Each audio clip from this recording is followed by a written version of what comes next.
नमः शिवाय। दोस्तों, मिथुन राशि वाले जातकों का इस चैनल पे स्वागत है। इस वीडियो में हम आपको बताने वाले हैं हमारे जीवन को सबसे ज्यादा प्रभावित करने वाले ग्रह है देवगुरु बृहस्पति अपना राशि परिवर्तन 14 मई 2025 को करने वाले हैं। तो इसका मिथुन राशि वाले जातकों के जीवन में कैसा परिणाम मिलने वाला है। तो देखिए, 14 मई 2025 को प्रातः 9:04 पर गुरु वृषभ राशि से निकलकर बुध देव से प्रभावित राशि मिथुन राशि में यानी आपकी राशि में ही प्रवेश करने वाले हैं और 10 अक्टूबर 2025 तक गुरु मिथुन राशि में रहेंगे। उसके बाद अपनी उच्च राशि कर्क राशि में गोचर करने वाले हैं। बृहस्पति के राशि परिवर्तन से पूरे मानव जीवन के ऊपर और समस्त 12 राशि वाले जातकों के ऊपर प्रभाव पड़ने वाला है।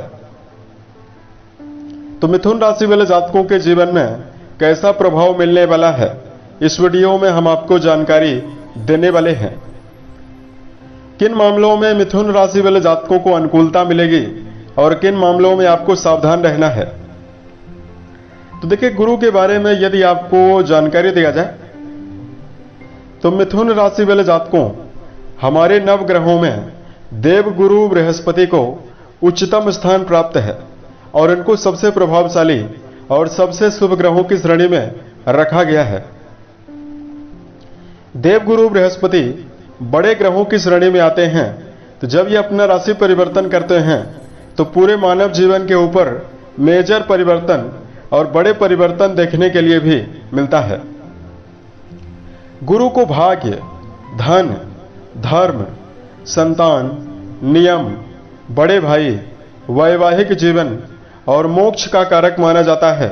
इन सभी चीजों पर बृहस्पति का ही पूर्ण रूपेण प्रभाव होता है। देवगुरु बृहस्पति धनु राशि और मीन राशि के स्वामी भी माने जाते हैं और बृहस्पति के बारे में ऐसा भी कहा गया है कि अगर जन्म कुंडली में यह प्रभावी और बलवान अवस्था में विराजित हों और किसी व्यक्ति की कुंडली में अगर गुरु केंद्र में विराजित हों और बलवान हों, यानी राशि के प्रथम भाव में, चौथे भाव में, सप्तम भाव में और दसम भाव में गुरु अगर मौजूद हो और बलवान हो। बलवान होने का मतलब यह है कि सूर्य के द्वारा अस्त नहीं होने चाहिए, शनि राहु केतु के प्रभाव में नहीं होने चाहिए। तो यही बृहस्पति व्यक्ति के जीवन में कई प्रकार की शुभता देते हैं, लाखों दोषों का समन कुंडली में करते हैं। बृहस्पति अगर कुंडली में बलवान हो तो व्यक्ति को नाम, शोहरत, सफलता, धन, संतान और उत्तम वैवाहिक जीवन की प्राप्ति जरूर होती है।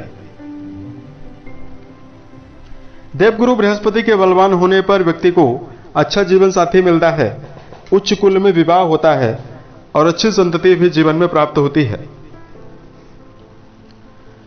लेकिन यही बृहस्पति अगर कुंडली में नेगेटिव और पीड़ित अवस्था में विराजित हों और किसी भी राशि के कुंडली में अगर ये मारक बनकर बैठे हुए हों तो फिर पेट के रोग देने का काम करते हैं, शरीर में फैट बढ़ा देते हैं यानी मोटापा हो जाता है, बेहोशी, मोतियाबिंद, बदहजमी, शरीर के चक्कर आना यानी शरीर में अचानक व्यक्ति को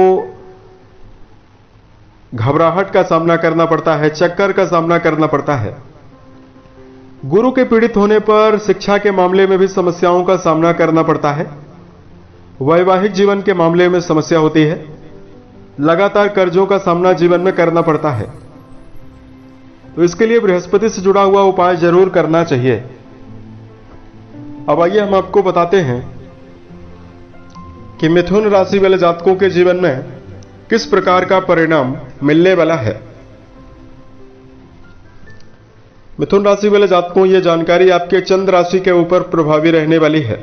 आप इसे इसी आधार पर देखें। देखिए, 14 मई को देवगुरु बृहस्पति आपके 12वें भाव से निकलकर आपकी राशि में प्रवेश करने वाले हैं। कुंडली के प्रथम घर में प्रवेश करेंगे। कुंडली के प्रथम घर को त्रिकोण भाव भी कहा जाता है। यहां पर गुरु मौजूद होकर पांचवी दृष्टि आपके शिक्षा संतान भाव में डालने वाले हैं। सातवीं दृष्टि आपके वैवाहिक भाव में डालने वाले हैं। नौवीं दृष्टि आपके भाग्य भाव में डालने वाले हैं। देखिए, सबसे पहले तो मिथुन राशि वाले जातकों के प्रथम घर में बृहस्पति प्रभावी होने वाले हैं और 12 महीने से आपके लगातार व्यय भाव में विराजित है। तो आपको कई प्रकार की समस्या, कठिनाई जीवन के कई आयामों में मिल रही थी। तो प्रथम घर में बृहस्पति का होना कर्म क्षेत्र के मामले में चल रही चुनौतियों को और परेशानियों को समाप्त करने वाला है। यदि आप मिथुन राशि वाले जातक हैं और इस समयावधि में नौकरी पेशा क्षेत्र में अपना जुड़ाव रखते हैं, आपके जीवन में प्रमोशन की संभावना भी अब आपको देखने के लिए मिलने वाली है।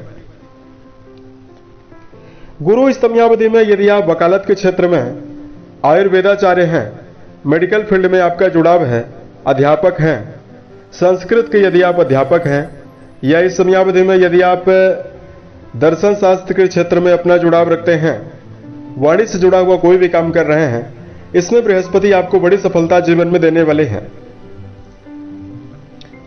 जो मिथुन राशि वाले जातक अपने जीवन में संतान प्राप्ति के लिए प्रयासरत हैं, यानी जिन जातकों के जीवन में संतान सुख नहीं है, उन मिथुन राशि वाले जातकों के जीवन में बृहस्पति देव नवीन संतति देने का संभावना निर्मित करने वाले हैं। बृहस्पति देव का यह परिवर्तन आपके जीवन में व्यापार के मामले में आपको बड़ी सफलता देने वाला है। यदि आप इस समयावधि में व्यापारिक जीवन में जुड़ाव रखते हैं, तो जहां व्यापार में नवीनीकरण होने वाला है, वहीं व्यापार में बड़े परिवर्तन भी आपको जीवन में जरूर देखने के लिए मिलने वाला है। देखिए, बहुत सारे जातकों को लगातार वैवाहिक जीवन के मामले में पार्टनर से अहंकार जनित समस्याएं हो रही थी, क्योंकि गुरु आपके वैवाहिक भाव के स्वामी माने जाते हैं और आपकी राशि के लिए सुख भाव के स्वामी माने जाते हैं, माफ कीजिएगा, कर्म भाव के स्वामी माने जाते हैं। तो वैवाहिक जीवन के मामले में पार्टनर के साथ यदि आपको जीवन में समस्या मिल रही है, तो देखिए लगन में गुरु मौजूद रहेंगे। सातवीं दृष्टि आपके वैवाहिक भाव में डालने वाले हैं। तो जहां वैवाहिक जीवन के मामले में जुड़े हुए जातकों को शुभता मिलने वाली है और आपको समर्पण मिलने वाला है, वहीं जीवन में यदि आप जीवन में नवीन विवाह की कामना लेकर चल रहे हैं, आपके जीवन में वैवाहिक प्रस्ताव यदि नहीं आ रहा है, तो 14 मई के बाद आपके जीवन में 100% विवाह होने की प्रबल संभावना जीवन में देखने के लिए मिलने वाली है। यहां पर मिथुन राशि वाले जातकों को यह भी बता देना चाहते हैं कि गुरु आपके नवम घर से अपना संबंध बनाने वाले हैं। तो जहां धार्मिक क्रियाकलापों में आपका जुड़ाव जीवन में बढ़ जाएगा, वहीं लगातार मिथुन राशि वाले जातक धार्मिक यात्राएं भी जीवन में करते हुए ज्यादा नजर आने वाले हैं। यानी आपका मन स्पिरिचुअल मामलों में, धार्मिक मामलों में ज्यादा संलग्न होने वाला है। कुंडली का नवम घर जीवन में यात्राओं को भी दर्शाता है। तो मिथुन राशि वाले जातकों के जीवन में यात्राओं के योग भी बनने वाले हैं। नवीन यात्राओं पर जाने के अवसर भी आपको मिलने वाला है। अब देखिए, यदि आपके लिए धार्मिक उपायों की जानकारी दिया जाए, तो प्रथम घर में बृहस्पति मौजूद रहने वाले हैं। बृहस्पति देव इस समयावधि में कुछ विशेष आपको सावधानी बरतने की आवश्यकता जरूर रहने वाली है। देखिए, सबसे पहले तो मिथुन राशि वाले जातकों को इस समयावधि में वाणी पर संयम बरतने की आवश्यकता रहेगी, क्योंकि वर्तमान समय में इस राहु देव का जो दृष्टि संबंध रहने वाला है, वह आपके वाणी भाव को प्रभावित करेगा। तो ऐसे में इस समयावधि में मिथुन राशि वाले जातकों को नपे तुले शब्दों का प्रयोग करने की आवश्यकता परिवार में और वर्क प्लेस पर ज्यादा रहने वाली है। तो यह समय आपके लिए ज्यादा बेहतर रहेगा। दूसरी सावधानी मिथुन राशि वाले जातकों के लिए यह रहने वाली है, प्रतिदिन आपको समय प्रबंधन का ध्यान जरूर रखकर चलना है। भूतकाल में गया हुआ समय भविष्य में वापस कभी नहीं आ सकता, इसलिए मिथुन राशि वाले जातकों को हर कार्य को समय पर करने की आवश्यकता जीवन में जरूर रहने वाली है। तीसरा, जो मिथुन राशि वाले व्यक्ति हैं, उनके अंदर वायु तत्व की प्रधानता चूंकि मिथुन राशि में ज्यादा होती है, इसलिए इनके विचार काफी अस्थिर होते हैं। विचारों में अस्थिरता की वजह से बार बार कार्यों का बदलाव भी मिथुन राशि वाले लोग करते हैं। तो ऐसे में यदि आप जीवन में शुभता चाहते हैं, तो आपको नियमबद्धता पूर्वक काम करने की आवश्यकता जीवन में जरूर रहने वाली है। और चौथा, मिथुन राशि वाले जातकों को इस समयावधि में ओवर कॉन्फिडेंस के साथ भी चलने से बचना चाहिए।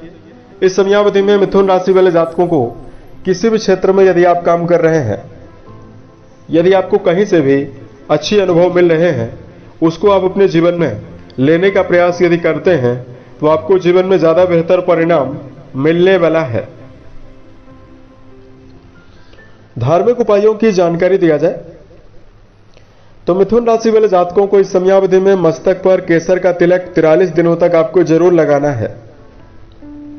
यदि आपके ऊपर गुरु की दशा महादशा चल रही है तो इस समयावधि में बृहस्पतिवार के दिन शाम के समय चने की दाल, हल्दी, पीला कपड़ा, पके हुए केले, पीले पकवान, इनमें से किसी भी वस्तु का दान यदि आप किसी सात्विक ब्राह्मण को पूर्ण रूपेण श्रद्धा दक्षिणा भाव से करते हैं तो आपको शुभता मिलने वाली है। तीसरा, मिथुन राशि वाले जातकों को घर में बड़े बुजुर्ग व्यक्तियों का निरादर करने से बचना चाहिए। सभी व्यक्तियों के साथ अपने संबंध को बेहतर बनाकर चलना है, इससे भी आपके जीवन में विशेष शुभता मिलने वाली है। उम्मीद है ये जानकारी मिथुन राशि वाले जातकों को बेहतर लगी। यदि आप आने वाले समय में ज्योतिष, धर्म और दैनिक राशिफल से जुड़ा हुआ अन्य वीडियो यदि आप देखना चाहते हैं, इस चैनल को सब्सक्राइब जरूर करें। ओम नमः शिवाय।